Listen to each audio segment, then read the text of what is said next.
Welcome to Occult of Personality at occultofpersonality.net. Thank you for listening. This is Occult of Personality Podcast, episode number 98, featuring an interview with philosopher, mystic, essayist, and lecturer Neil Kramer, also known as the Cleaver. I'm your host, Greg Kaminsky. Thanks again to the subscribers of the Occult of Personality membership section who fund each and every show. If you haven't already, please consider supporting this show with a subscription to the Occult of Personality membership section. For only $7.95 per month, you'll receive access to all the exclusive recordings, including the archive of old episodes from 1 through 41. The link to the membership section is on the sidebar of the occultofpersonality.net website, or just browse to occultofpersonality.net/membership.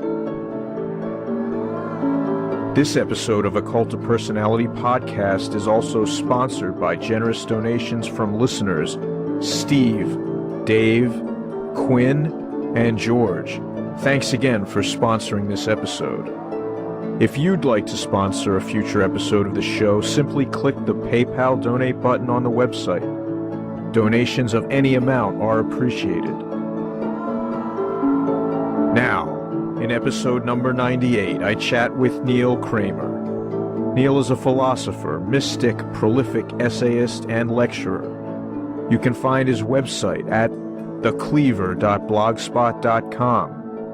You can also find his extensive collection of audio recordings at cleavermedia.blogspot.com. Neil's areas of exploration include human consciousness, metaphysics, shamanism, systems of control, systems of liberation, and the nature of reality. In this recording, he shares his thoughts about his investigations into these subjects in a very open and personal manner. If you're familiar with Neil Kramer, you already know you're in for a treat. For those of you who aren't familiar with Neil, I think you're going to enjoy this very much. Neil Kramer, welcome to the show. It's so good to speak with you. Hi, Greg. Thanks for having me. It's good to be here. So I'd like to start out by having you tell us a little bit about yourself for those who aren't familiar with you and your work already. Okay, well, I would say that I am basically somebody who focuses on metaphysics, consciousness, shamanism, mysticism, the occult, systems of control, systems of liberation, and empowerment, essentially. My chosen medium is typically the written and the spoken word. And in recent times, I've been sharing my essays and interviews and so on my website, The Cleaver, and that's been up for probably 4 or 5 years now, something like that. And I also attend conferences, I do workshops, I speak in the UK, I've spoken in the US quite a lot. I've recently moved to the US in May, so I've started to get involved with the network of events and people and practices and systems over here, so that's been really good. As to how I got here, probably like most people, it's something that is just seeded within you from an early age, really.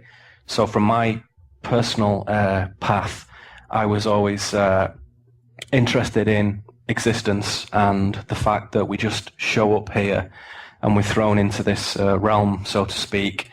And it seemed for quite a while that I was the only one who seemed to be at all interested in that fact.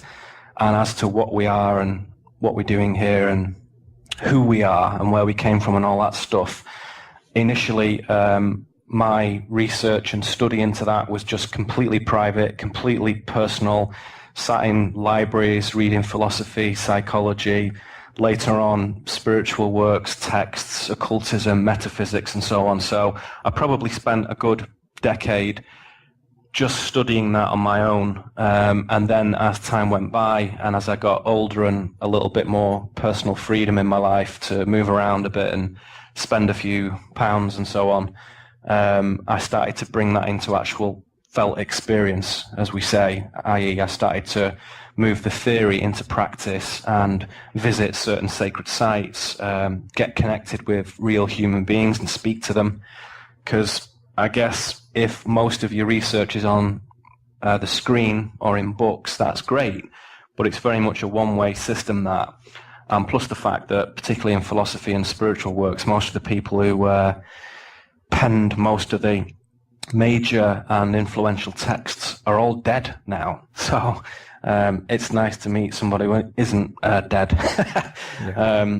So yeah, as time goes by, these things started to really solidify into particular fields, and I realized quite early on, and fortune is one word of describing it, synchronicity perhaps is another, that consciousness really was the game. It was all about consciousness, as that word is quite prominent now, and that seemed to underlie everything. And the nice thing about being around in these days is that because now of the internet, certainly from probably the late 90s, 2000 onwards, there's such a wealth of information that you can sift and filter and study and collate that what previously would have taken many decades in libraries and, you know, an extraordinary amount of personal time, you can get to things quite quickly. And not everything is on the internet, of course. Not everything is quality that is there, and some things are simply not there at all. But what it does do is serve as a good kind of springboard to let one understand the broader themes and then delve into the things that are more appropriate for your personal path. So I would say that, in a nutshell, my angle into this was a philosophical and a spiritual one from the beginning, really. And so most of the time when people describe me, as I've become, you know, known in the underground or the counterculture or whatever, is as a philosopher or a writer or a mystic or whatever. And depending on where you are, you get, you know, just very straightforward things like Neil Kramer is a blogger. And then other people will say he's a modern mystic. And then other people will say he writes essays. You know, in the old days, 100 years ago, I would have probably been more accurately described as an essayist, which has been my chosen format. But in recent times, I've, you know, started to acknowledge that people want to listen and people want to watch.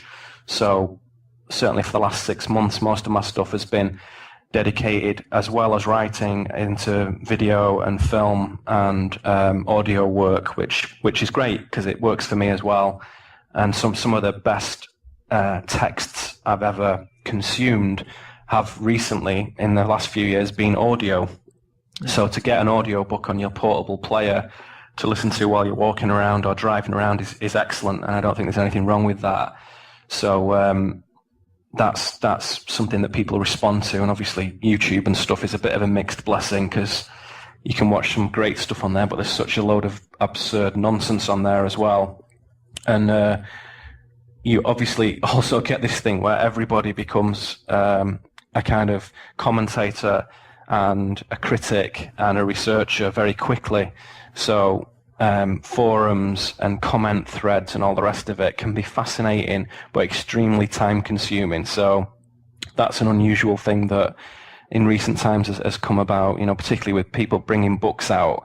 If you get like 20 negative comments on an Amazon thread, you know, that can really affect somebody's career. I was reading an article on that in the New York Times recently. I actually haven't published a book under Neil Kramer name. I've had other works out in the past under different names, but they were fictional and poetic works. I'm currently working on my first serious text now that will represent the sort of backbone of what I've been doing for the last 10 years. And that's in the pipeline, and I'm speaking to various people who are helping me bring that to fruition at the moment. Yeah, I think it's really remarkable. I know your work is quite popular on the internet, and I enjoy reading your essays and listening to you speak. And I find it remarkable because, as you said, you're basically self-taught. You don't come out of any specific school or tradition. You're really like a self-made man. So I think that is really remarkable, especially in this field. It's not necessarily easy, and a lot of people have some sort of something they fall back on to rely upon, like that they're really standing on, that's not their own specific work. Yeah. Yeah, that's right. It's an interesting point you make, because a lot of people will focus on a given topic, as you say, like megaliths or good GF or quantum physics or, I don't know, Illuminati research or whatever, which is cool and is fine, and we need people who can help articulate some of these things and pin them down and do some, alternative scholarly work on that. From my perspective, understanding the broader themes and modeling different realities has always been my preferred endeavor, if you like. So it's always time consuming to get into one specific thing at the expense of all the others. And for me personally, I have to be very careful in what I put my focus on, because you can very much disappear down certain rabbit holes and find yourself becoming a kind of mini specialist in one topic, which I don't really want to do. What I want to achieve is, simply put, as a reframing of what human beings actually are. So the basis of my work has been initially a realization that what we have been taught we are is absolutely from the bottom up completely incorrect. And what we actually are as human beings is quite amazing and quite magnificent. And so most of the work that I do is all really aimed at reframing what we are and what we're doing here. And what I try to do is back that up with a level of academic or scholarly work and articulation, try and be as refined and articulate and eloquent as I can in that, because I think that matters. The way you communicate shows that you actually care about it, and your authenticity in what you're doing can be felt in the words. So not just using long words and phrasing things impressively, which, everyone can do that if they try, but actually trying to pin the topic down by filtering it using certain phraseology, certain words that people resonate with. And I think particularly at live events and at conferences, which I try and get involved in as often as possible, you can get a very immediate feedback from the audience. When you stood on a stage with the lights on you and a microphone in your hand, it's good for the speaker. It sharpens your edge when you're doing that, because you can feel the response from the audience. So even doing a show like this, I try and put the same sort of focus into that to as sincerely as possible share what is important, not just to impress people or switch them onto something or excite them about something that's mysterious, but to actually drill right down to what is real, because the crux of my work is what is real is the exciting thing. And when people begin to acknowledge and realize at a deep, insightful level that the universe is an infinitely mysterious and wonderful place, it takes away a lot of the repression and a lot of the despondency that is clearly in the mainstream culture is rife with it, although they try and sedate us and move us away from that. But also in people who focus almost exclusively on the conspiracy, the shadow, the dark side, if you're left with any doubt or fear or whatever, I just think that's kind of like just the old way. It's just yesterday's news. That I just think it's horse shit, really. So I also try and instill a little bit of empowerment into everything that I do and give people the inspiration that they have the equipment inside them already to do whatever they need to do and to free themselves, to live a better life and to express themselves. And I think when you put those three things together, you also get what everyone wants, which is joy and happiness and fulfillment. So those things are very much a byproduct of doing the right thing, or as the old Taoists would say, the Vedic philosophers is walking your path.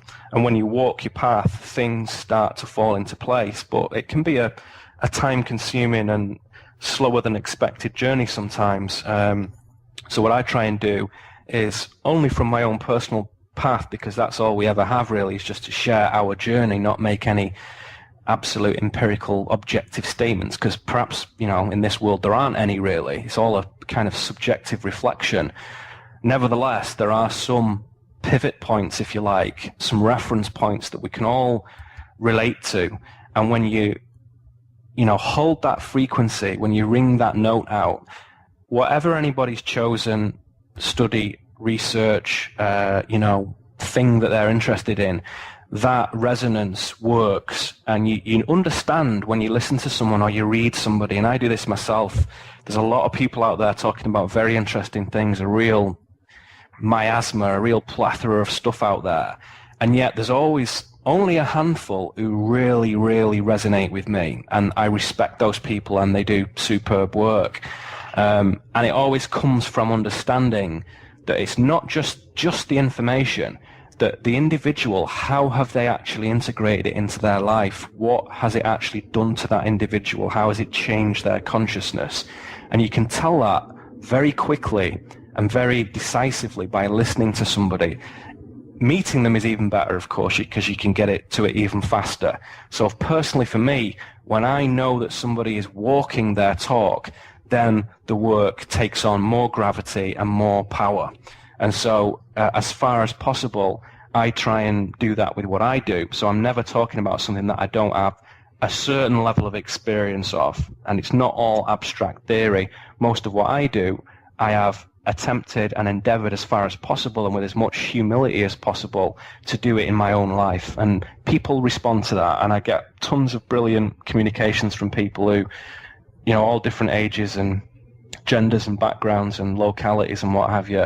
And that's what people like, the fact that if somebody's out there who is giving you some interesting information, who is educating and informing and entertaining to some extent, because you've got to keep people engaged a little bit. However, what they really are interested in is the fact that a certain individual makes them feel that they can do it too. It's not about special people, it's about our resonance. And whoever can hold that resonance becomes important because it inspires everyone else to know that they can do it as well. So the more that people do that, and the less kind of cultishness we get, and the less kind of schisms we get in this alternative field, the better. So it is an individual movement of consciousness, and it's through that, paradoxically, that we see the unity in this field, in this emerging sort of new field of real human consciousness that is totally liberated from the systems of control and is outside of the construct of the mainstream culture. More and more people are definitely getting switched on to this. I know it's quite fashionable to say there's an awakening happening, but there simply is. It's just that it isn't being televised or broadcast in the usual sense. It's out there in the ether, if you like, and certainly yourself, you'll be aware of that as you speak to people, but even just on the street and on the highways and in the country and in the cities and stuff, you can feel it and see it in people's eyes now and again. And certainly when I cast my mind back 20 years, it was not there in those times. But when I look around now, just in everyday scenes, you can feel that resonance. As you become more attuned to it yourself, you can feel it in other people. The only difference is between those who express it and those who don't is confidence, really. So the confidence to actually act on your philosophies and your spirituality is what is starting to change. More and more people are saying, I can't do normal anymore, so I am going to take the risk, balls to the wall time, and let's go for it. And that is an incredibly brave and courageous thing to do, and has to be supported by everyone in the field, really, because it's what it's all about. And you raised many great points there. And actually, I'd like to change the direction we were going to go in. Sure. And sort of get to the heart of the matter that you mentioned. And maybe we could talk a little bit about what we are not, because I guess that's probably easier to start with that, and then what we really are. So in terms of human beings, what are we not? What are the great lies and falsehoods that have been perpetrated upon humanity in terms of our own self-conception? The greatest thing you can do to suppress somebody is take them out of context of what is real. And when you do that with a human being, the trick is to be able to instill a certain amnesia into the human mind that makes the human forget their lineage and forget their infinite spirit. And for those people who I always try and say this, for those who don't like spirit or divinity or whatever, just swap it with something else, with any sort of metaphysical language that works to you. The words are not important. It's the meaning behind them. The pointer is always individual to the person. But I would say, if we understand that, in my view, there is no one single empirical objective hard reality into which we all kind of get dumped at birth, and it's like every man for himself, and it's a case of try and make things as pleasant and agreeable and comfortable as possible. That's the first misdemeanor, really, the first conscious misdemeanor that we see and that we're brought up with. And for most people, it takes 15, 20 years before you realize that that isn't really true. What's different now is that you can communicate with other people and get other viewpoints that affirm that. Whereas in the 50s and 60s and 70s and 80s, it was difficult to find other support on that fact. So unless you went out and did the study or went to conferences and stuff, because there was no communication, you would be forgiven for falling into the dream that life is this just big platform that you get dumped onto and good luck. So I would say what we think of as this default reality tunnel, and by reality tunnel I'm using this Timothy Leary, Robert Anton Wilson idea of unique perception, that we all have our own individual reality tunnels, but there are group ones as well. So certain characteristic group reality tunnels where belief is required as a Christian or as a Muslim or as a naturalist or as a determinist or whatever that system is. There are group reality tunnels. And what I call the control system, or the old hierarchy, is probably an even better description, which I've started to contemplate the usage of those words. What they try and do, and they are an aspect of us, which we'll come to later, but what they try and do is say that there is only one reality tunnel and this is it. And it is a conscious emanation. It is a thought form that derives from what we could say is sentient design. So without going to where that ultimately derives from just yet, we can say that it's a kind of a signal that's broadcast. It's very faint, yet very definite. And over time, that signal gains amplitude because it's constantly repeated and augmented through billions of conscious nodes, that is, human beings. And that is what gives this reality its sort of irrefutable sense of hardness, of solidity, is the fact that it's being broadcast not from an aerial or a tower on a hill somewhere like in a science fiction movie, but it's actually being broadcast by human beings, billions of them. Now the reality is, and particularly in Vedic philosophy and Hindu spiritual traditions that are parallel to that, and of course, as we always hear these days, in quantum physics, undoubtedly so, which again we can come to later, but we do not all appear to share the same platform, the same solid platform. And so this dream that we show up in is actually a construct. It is a physical, a literal construct that you can bump into and bruise your elbow on it if you bang too hard on it, or bloody your nose if you really go for it. But it's also more fundamentally a metaphysical construct. It's an idea, it's a notion, it's a sound. And as I say, what gives it its consistency, because that is the only thing that marks this out as different from the dreams we each have each night, what makes this particularly different is its consistency. Every day you wake up and you walk into your living room or into your bathroom, it looks the same as the day before. When you look in the mirror, you look the same as you did the day before. And over time, you get a little bit older. And over time, your sofa gets a bit rubbish and it gets a bit tatty and you get a new one. But generally speaking, the trees are there, the street is there, everything is there. It's the consistency of it. And that consistency is held in place by consciousness. And so what a lot of the systems, a lot of the mystical traditions, particularly sort of pre-Neolithic areas like 9000 BC, what they try and do is show us that this is a dream, it is an illusion, And it's not a bad thing, because without having some sort of infrastructure in place, we wouldn't actually be able to navigate around. This vessel of the body wouldn't be able to move consciousness around. So it's kind of, as I say, it's a default pattern. You don't have the ability right now to come in with your own pattern inbuilt. I think in, real antediluvian times, shall we say, you could come in with a lineage, a DNA frequency that would give you a particular reality tunnel focus that was more accurate than this one.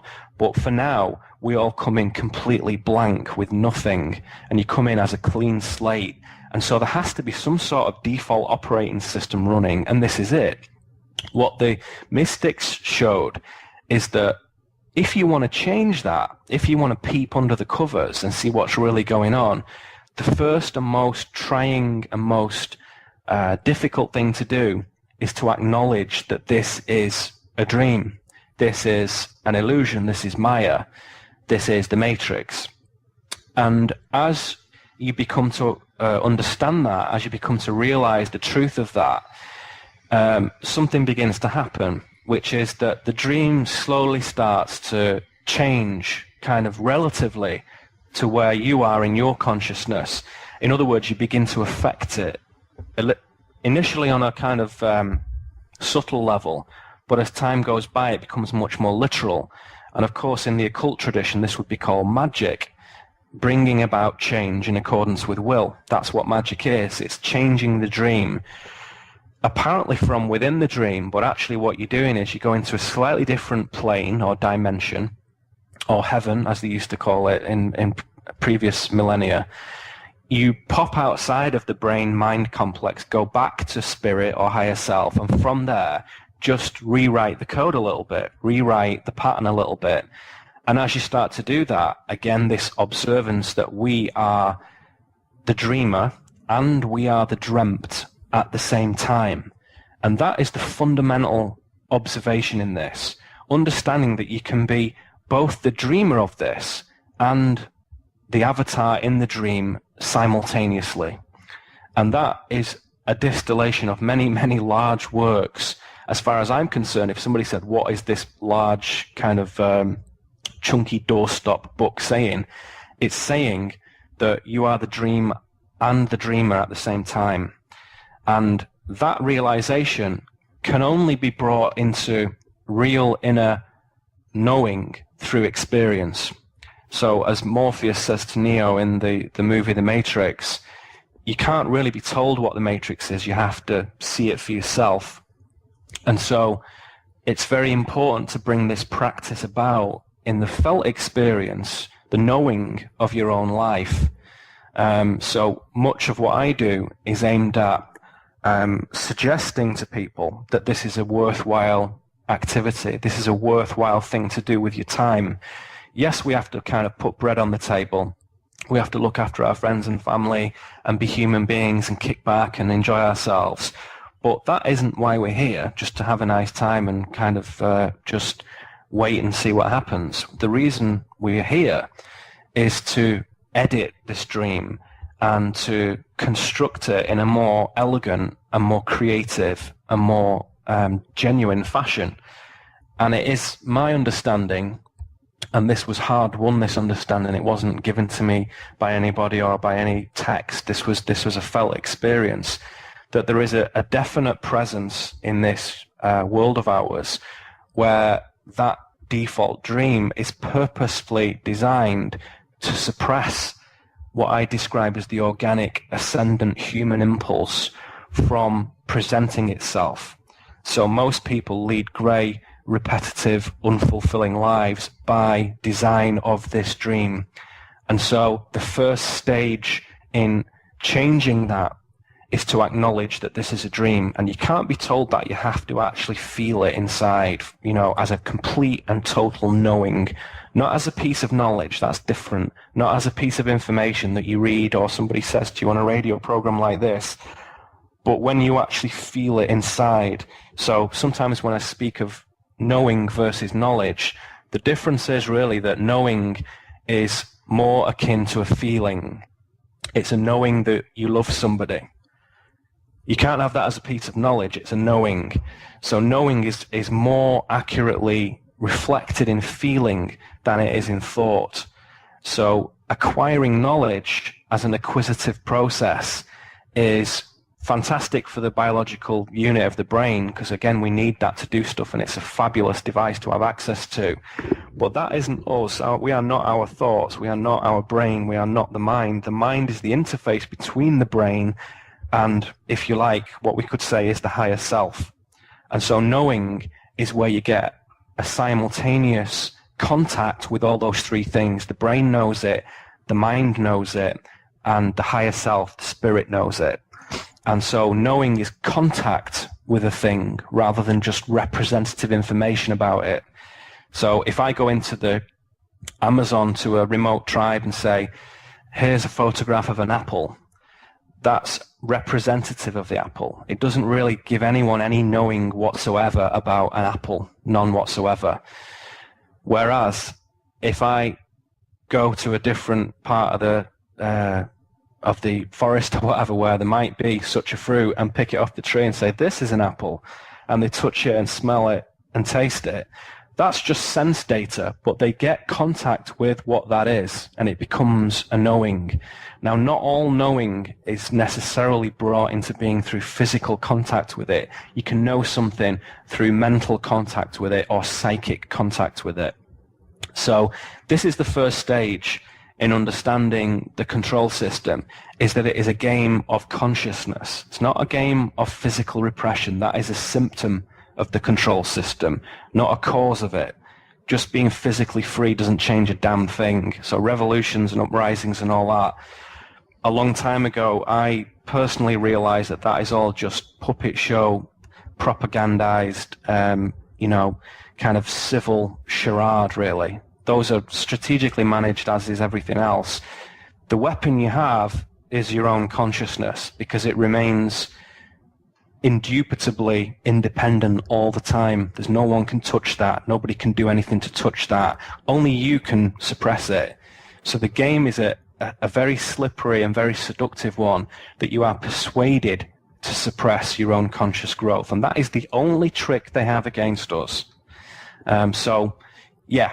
Understanding the control system begins with understanding that A, it is a game of consciousness, and B, what you're looking at is a default reality tunnel, a construct, a suggestion, an operating system that is delivered to you.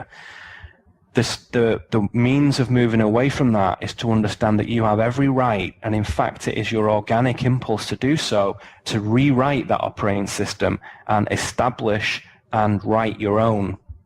And of course, we have to start with what we're given, but the faster and deeper we penetrate it, the more confidence and momentum we get in rewriting what is around us, until you actually begin to reshape it literally. And again, in historical times, our sort of wisdom ancestry shows that certain individuals were able to do that extremely quickly and could change physical atomic structure of things because they understood this principle to a very, very deep level. And there's nothing fantastical about that anymore. Much of the new physics is showing that consciousness is intimately bound to the state of a given object, of a given configuration of energy. And in fact, what holds it in place to some degree is consciousness. And when you take consciousness out of the equation, it changes the thing. And when you add consciousness back in, again, it changes the thing. So yes, it's fashionable to say the new physics echoes the old mysticism, but it really does. It really does. And particularly in Irving Laszlo's book, Science in the Akashic Field, you can get an excellent breakdown of that will talk about, Schrödinger and Heisenberg and David Bohm and Niels Bohr and all the rest of them, and give you a really nice distillation. If you don't want to read 50 physics books, which is a bit of a thing to chew on, there's nothing wrong with letting someone else do the work in distilling that and then reading their conclusions. It's their conclusions, not yours, so you have to balance it and use your discernment and judgment and so on. But you do get the sense as you go through this that the most kind of maverick and pioneering and fearless scientists, particularly Bohm and Heisenberg and Schrödinger, were very much had the guts, if you like, to acknowledge that what they saw was outside of their scientific paradigm, and they were, compelled by themselves to some extent to deconstruct their own paradigm, to glimpse a real view of the underlying architecture.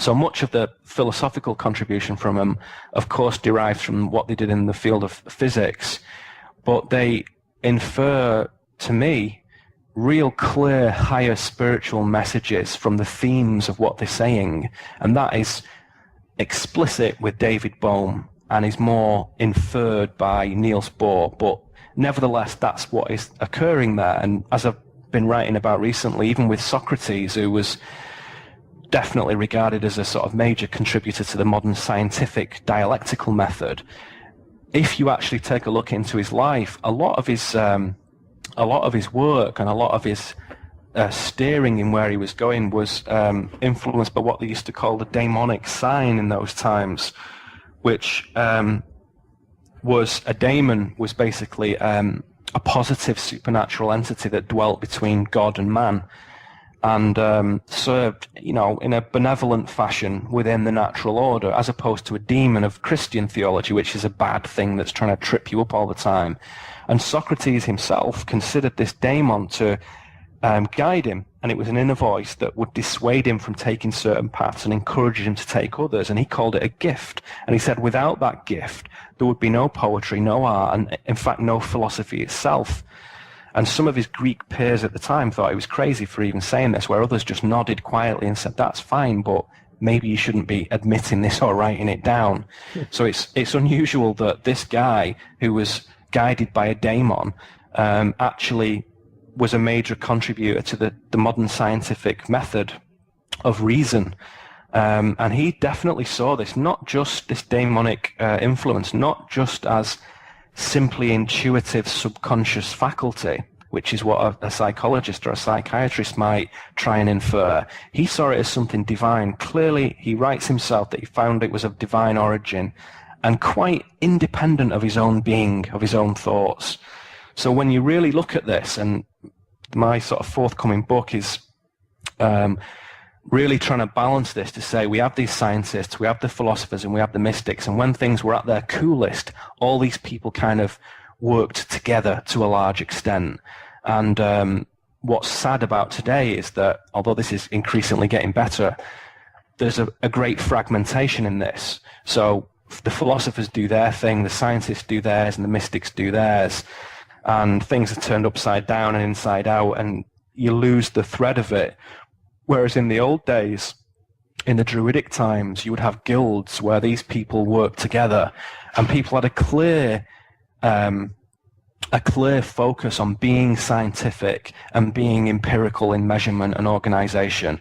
And those guys were absolutely essential part of the guild, whereas other people like the mystics would go in and do the sort of pioneering scouting work and go into the vision of a thing. They couldn't explain it. They didn't know what it was, but they would go into it at a very, very sort of deep level. And in the same sense where I was talking about Socrates earlier, some surprising kind of stuff coming from him, to some extent, you can see this in everybody who really has pioneered and, as we say in England, ripped up trees in their field, done something important. And I discovered in my research that in the sort of early 19th century, before Jung wrote any of his major stuff, he wrote a visionary document called Seven Sermons to the Dead. Mm-hmm. And it uncovered rather a lot of Gnostic themes that were quite heretical and quite controversial at the time. And it contained highly mystical language. He was a very young man at the time, young, but super intelligent, super switched on. And it was a real work of mysticism. And he was attacked for this by his contemporaries, particularly Martin Buber, the philosopher. And Jung defended himself and said, look, I'm a psychiatrist, I'm interested in facts, empirical material, and trying to make all this stuff comprehensible to everybody. But many, many years later, speaking in his autobiography, Jung said that and I quote, "All my works, all my creative activity has come from those initial fantasies. Everything that I accomplished in later life was already contained in them, although at first only in the form of emotions and images," close quotes. So what Jung is saying is that I had the vision of this stuff, and it informed and seeded the work, the empirical quotes work that I did, but I couldn't articulate it. That is what mysticism is getting outside of yourself and going to contact with a knowing that you may not necessarily be able to put into words. And this is what Jung did. And even in his autobiography way, he didn't have to say that, because he was so renowned and so well thought of that he could have just swept that under the carpet and people wouldn't have really pushed it. But he acknowledged it. He made that bold statement to say everything came from those initial, as he calls them, fantasies, because he couldn't put words to them at the time, but everything that he did was contained in them as emotions and images. So this goes back to what I was saying earlier, that knowing is typified in emotional resonance, not thought. So that mystical impulse is not necessarily mutually exclusive to science or to philosophy. These things are just vibrations of the same perceptions, but at different stages. The mystics are the kind of scouts that go out. The scientists then come in and measure stuff and quantify it and equate it with things we can understand. And the philosophers, if you like, balance the two and put it into some sort of overarching context. Your host is Greg Kaminsky, and this is Occult of Personality. A lot of what you say invokes the thoughts I had while reading a book called I Am That, Conversations with Sri Nisargadatta Maharaj. I don't know if you're familiar with that. I'm not familiar with that, no. It's interesting. I'll make a note of that. Yeah, it's I Am That. It's a fascinating book. Okay. He basically is a mystic. His approach was for people that came to him seeking enlightenment or illumination. His prescription was basically to sit and ask yourself, who am I? Who am I really? Who is this asking the question? And his whole approach was to engender this perspective shift in people, just like it had in himself when he realized that he was not what he had thought he was, a physical being, a man who had born and who would die, that he was actually consciousness itself. Yeah, he was the dreamer. Yeah, so when he recognized this, he went beyond everything, beyond mind, I guess, in some sense, and just was. And he had that knowing that you're talking about. I think that's the difference, just as you say there, the Taoist impulse, if you like, is to say we can detach from the dreamt, the dream, by understanding that we are the dreamer, and when we do that, everything takes on a certain vivaciousness and a certain clarity that makes it very beautiful and takes the pressure off basically trying to do anything. And a lot of people stop at that point, and they have these moments of nirvana, or this contact with that, or these moments of kensho in the Zen tradition, and they think, okay, fantastic, I've figured it out, right, I'll stop there.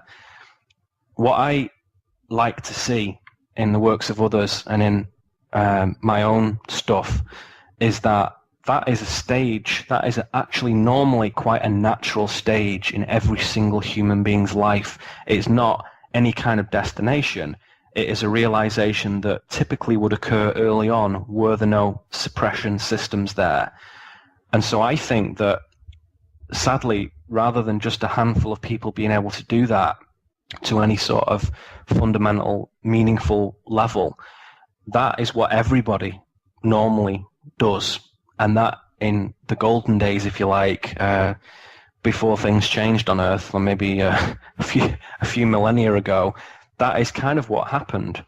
And so the control, as I say, is at a very fundamental level, which pins you down into mind, and mind becomes the prison, because that is your framing mechanism for yourself. And so it's very important that people understand that there are techniques to get out of that and to change that.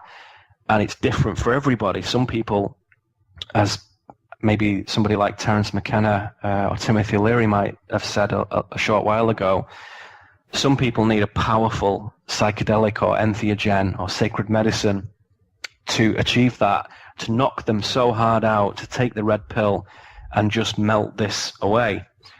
Some people can do it philosophically and can sit there and contemplate it and come to moments of realization from purely abstract means. Other people need to go out onto the mountainside and sit there for like a month in the cold and rain and, just a little shack with a few provisions in it, and really put themselves into a physical environment where the whole being is challenged from the core, really, in an old style shamanic vision quest.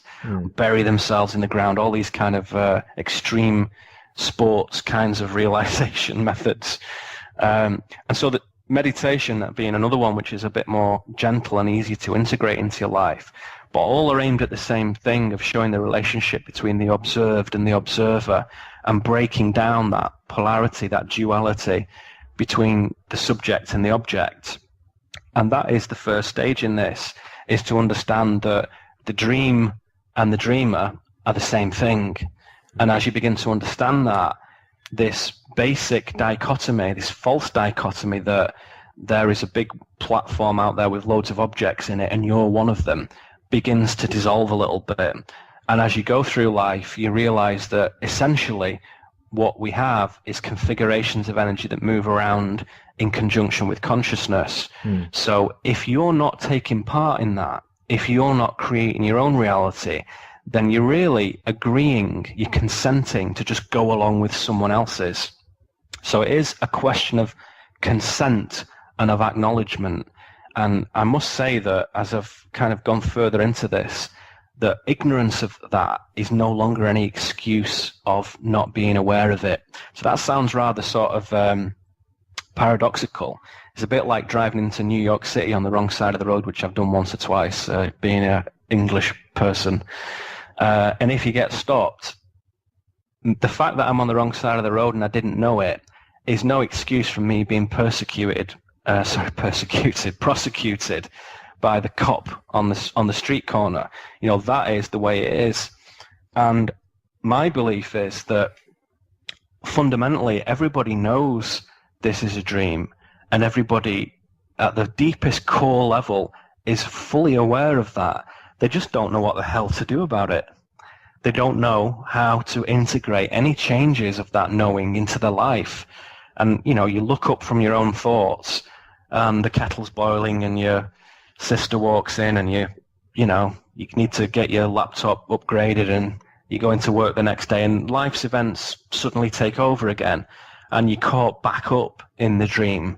So the trick of the mystic is to retain this vigilance, this rock solid vigilance throughout the day, throughout the night, until the dream that you have at night and the dream that you walk inside in the day, the boundary softens between the two, and you realize that the whole thing is one massive construct. And it's only really illustrated when you go unconscious and when your consciousness changes, as in sleep, as in when you fall into that state, or as in manipulating your consciousness through the things we spoke about earlier, physically, chemically,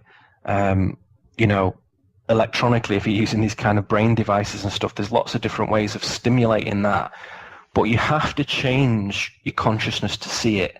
And as I mentioned, that's different for everybody. There's no prescribed best way of doing this.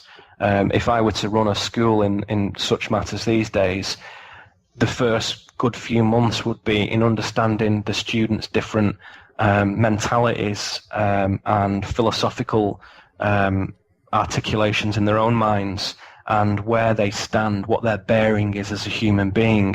And then you would understand what is the most appropriate method for that student to begin to do this. So whether we look at Druidic, Shamanic, Hindu, Buddhist, Gnostic, Zoroastrian, whatever, they do share a set of core universal observations. Nothing is separate from anything else. There does appear to be this field, this kind of hyperdimensional medium through which everything manifests. And fundamentally, the experience of human consciousness is pivotal to that, is very important to it. And that stands the old physics on its head, really, which just says, look, this is a big machine, and you're just like a little thing that crawled out of the sea and just evolved through natural selection to this point. Total nonsense. Total nonsense. That is just, so absurd. It's just mind-boggling.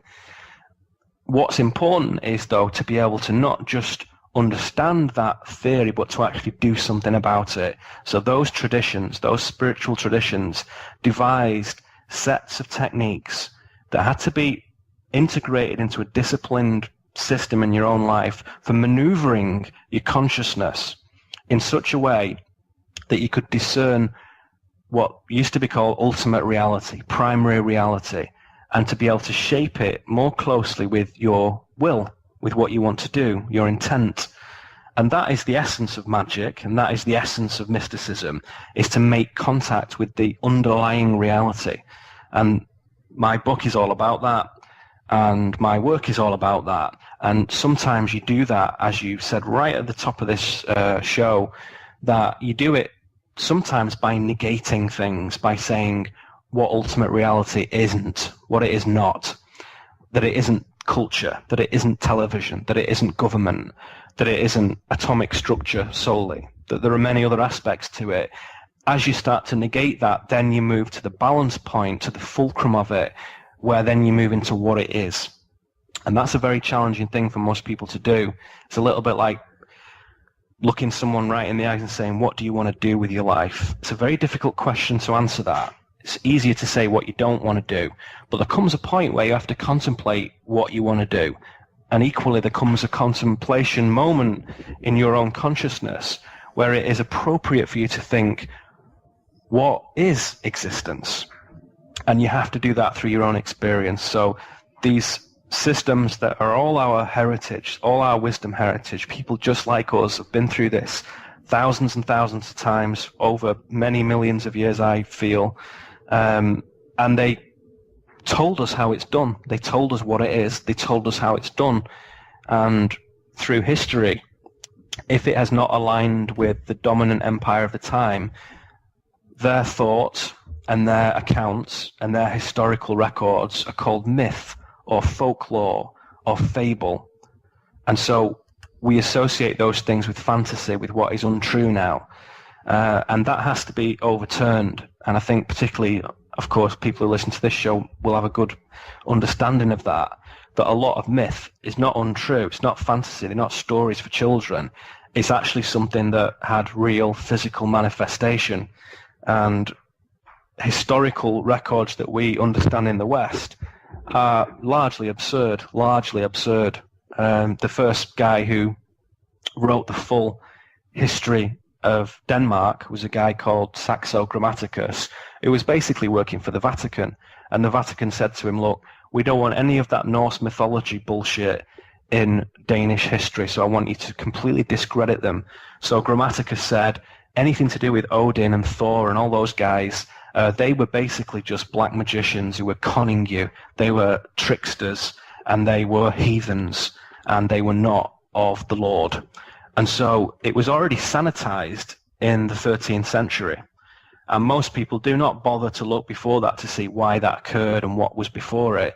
So Norse mythology is considered fantasy to most European modern peoples. And in fact, there is much more to it than that. And a lot of our real true history lies in that mythology, in that folklore. Yeah, that's an interesting point you bring up. And I know for me personally, my own perspective on this, I find it fascinating. To me, the mythology I'm familiar with is typically what I would describe as keys to unlocking a human consciousness and behavior. And I find it fascinating the way that other cultures' mythology, it's in the eye of the beholder, I guess is what I'm trying to say. Like we might call it mythology, they may call it religion. And I think that's a really important point when you think about Judeo-Christianity in particular. Absolutely, yeah. Because during that Christianization process in Europe, the Romans called Christian mythology, Christian history rather, myth. And the Christians called Roman history myth. So what you didn't like, instead of calling it history, you called it myth. And that was going on 2,000 years ago. But I think it's important today to reckon, and I know obviously people like Joseph Campbell in particular bring this point to the surface really well, that myth is really what we want. We don't want necessarily literal religious history. If we treat it that way, the minute some archaeologist comes along and says, well, wait a second, this doesn't match up with what's written down, and everything goes to shit. But if it's a myth, then you can interpret the meaning a little bit more, find out what it means to you personally, how it affects you as an individual, not just what's the story. That's right. Well, it's a very simple thing to understand the importance of myth and history as two things to enable us to plot what actually occurs. To keep historical knowledge and illuminating wisdom in the hands of the few, whatever reigning empire is there in the day, and let's take Rome as an example, they knew that all they had to do was keep the population ignorant, basically unable to read and write, illiterate, and also in those days, as also now to some extent, unable to gather, even to discuss matters of spiritual or metaphysical nature. Only the elites really had access to education that was bringing any sense of basic literacy or numeracy or historical awareness. Mm-hmm. For everybody else who couldn't read and write, and this was everybody in England basically up until a few hundred years ago, for everybody else, all they had to do, all they had access to preserve their historical record was spoken or musical word. So we get folklore and folk music. And for this reason, we have to be very careful not to dismiss these things, folklore and folk music, as just, silly fictions. Whereas in natural language, if you say such and such, well, this is what actually happened, say, oh, that's just folklore. Well, that's just a myth.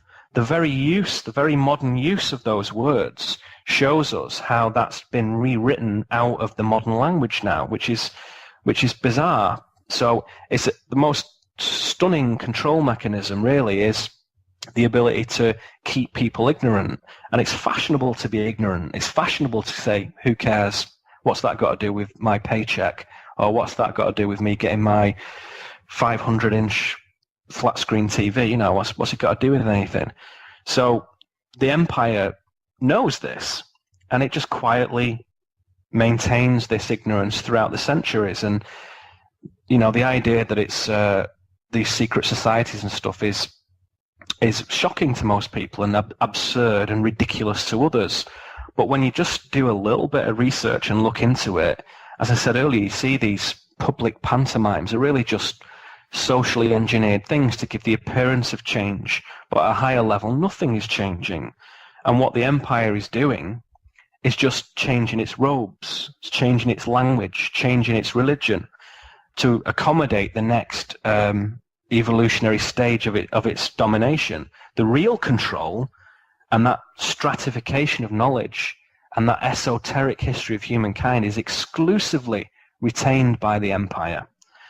And this always makes me think of Philip K. Dick's observation, the empire never ended, which is absolutely true. The empire never ended. There was only one empire, and it stretched from Neolithic times right till today. It's the same single edifice. Neil, you have a lot of projects going on. Tell us a little bit about how people can get more of your material. The easiest way is to go to my website, The Cleaver, which is thecleaver.blogspot.com, which contains all my essays of the last 4 or 5 years, basically.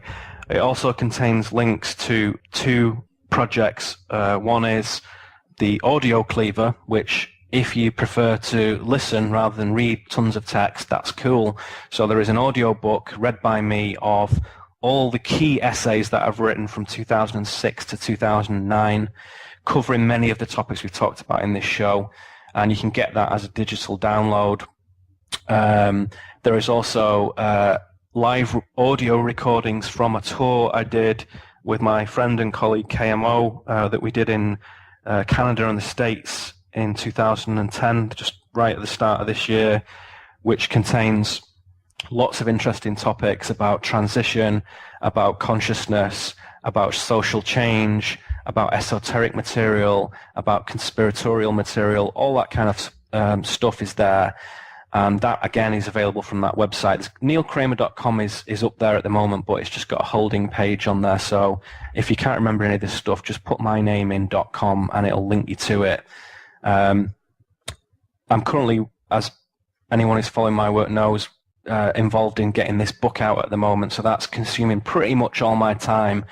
But along my travels, I'm basically taking my little sort of HD video recorder and grabbing loads of material and slowly editing that down into various DVDs covering some of the things that I focus on. So there's going to be a lot of new material available in the new year, which I think should be interesting to anyone who's captivated, vaguely interested, new, old to this material. I hope there'll be something there for them to take a look at. So the Cleaver.blogspot.com and there's cleavermedia.blogspot.com, but you can get everything from that first site. Is all linked on there. Videos, audio interviews, essays to read, and lots of other juicy stuff also. Yeah, definitely check it out. Great material. You won't be disappointed. Very engaging, and I applaud you as well for really capitalizing and taking advantage of the whole new technology, the internet, audio files, making things available for people in various formats is really, really cool. Yeah, thank you. Yeah, well, it's sort of incumbent on us to use this technology while we've still got it around. So if you want to read or listen or watch, there's various different ways to do that. So yeah, check it out. Thanks again, Neil. Brilliant. Thanks. See you later. Bye. In the Occult of Personality membership section, I talk with Neil Kramer about control systems, exploring the hierarchies of meaning and deeper implications for humanity. Join us for that fascinating conversation in the Occult of Personality membership section. The link to the membership section is on the sidebar of the occultofpersonality.net website, or just browse to occultofpersonality.net/membership. As we say, i.e. I started to move the theory into practice and visit certain sacred sites, get connected with real human beings and speak to them. Because I guess if most of your research is on the screen or in books, that's great, but it's very much a one-way system that. Plus the fact that, particularly in philosophy and spiritual works, most of the people who penned most of the major and influential texts are all dead now. So it's nice to meet somebody who isn't dead. Yeah. So yeah, as time goes by, these things started to really solidify into particular fields, and I realized quite early on, and fortune is one word of describing it, synchronicity perhaps is another, that consciousness really was the game. It was all about consciousness, as that word is quite prominent now, and that seemed to underlie everything. And the nice thing about being around in these days is that because now of the internet, certainly from probably the late 90s, 2000 onwards, there's such a well in practices and systems over here, so that's been really good. As to how I got here, probably like most people, it's something that is just seeded within you from an early age, really. So from my personal path, I was always interested in existence and the fact that we just show up here and we're thrown into this realm, so to speak. And it seemed for quite a while that I was the only one who seemed to be at all interested in that fact. And as to what we are and what we're doing here and who we are and where we came from and all that stuff, initially my research and study into that was just completely private, completely personal, sat in libraries, reading philosophy, psychology, later on spiritual works, texts, occultism, metaphysics, and so on. So I probably spent a good decade just studying that on my own. And then as time went by and as I got older and a little bit more personal freedom in my life to move around a bit and spend a few pounds and so on, I started to bring that into actual felt experience. Neil, I think you're going to enjoy this very much. Neil Kramer, welcome to the show. It's so good to speak with you. Hi, Greg. Thanks for having me. It's good to be here. So I'd like to start out by having you tell us a little bit about yourself for those who aren't familiar with you and your work already. Okay, well, I would say that I am basically somebody who focuses on metaphysics, consciousness, shamanism, mysticism, the occult, systems of control, systems of liberation, and empowerment, essentially. My chosen medium is typically the written and the spoken word, and in recent times I've been sharing my essays and interviews and so on my website, the Cleaver, and that's been up for probably 4 or 5 years now, something like that. And I also attend conferences, I do workshops, I speak in the UK, I've spoken in the US quite a lot. I've recently moved to the US in May, so I've started to get involved with the network of events and people. Welcome to Occult of Personality at occultofpersonality.net. Thank you for listening. This is Occult of Personality Podcast, episode number 98, featuring an interview with philosopher, mystic, essayist, and lecturer Neil Kramer, also known as the Cleaver. I'm your host, Greg Kaminsky. Thanks again to the subscribers of the Occult of Personality membership section who fund each and every show. If you haven't already, please consider supporting this show with a subscription to the Occult of Personality membership section. For only $7.95 per month, you'll receive access to all the exclusive recordings, including the archive of old episodes from 1 through 41. The link to the membership section is on the sidebar of the occultofpersonality.net website, or just browse to occultofpersonality.net/membership.